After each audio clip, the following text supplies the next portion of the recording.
जवानी जियल मुश्किल करता है रानी। आज करे रोमांस मिलल बाटे नीमन चांस जनी मिस कर मिस कर मिस कर। तू आजा राजा किस कर मैटर फिनिश कर। तू आजा राजा किस कर मैटर फिनिश कर।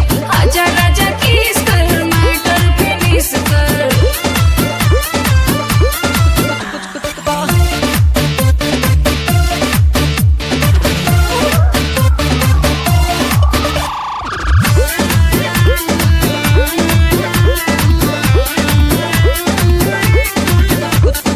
आजा राजा आजा आजा आजा राजा आजा आना।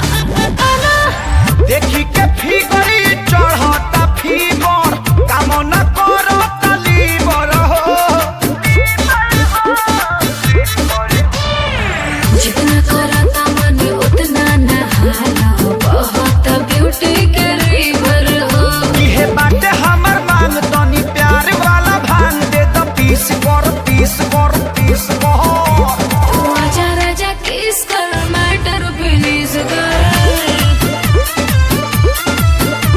तू आजा राजा किस कर मैटर फिनिश कर। आजा राजा किस कर मैटर फिनिश कर।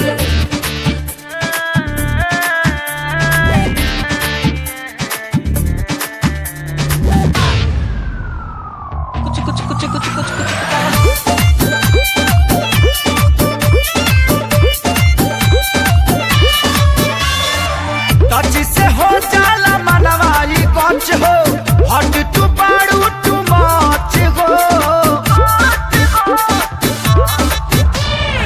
चढ़ल जवानी अपन बियाजी तहरे पकड़ब खरच हो। अब काहे परहेज जब होइए बैलेज तोहर बीस करी बीस करी बीस पर। तू आजा राजा किस कर मैटर फिनिश कर। तू आजा राजा किस कर मैटर फिनिश कर।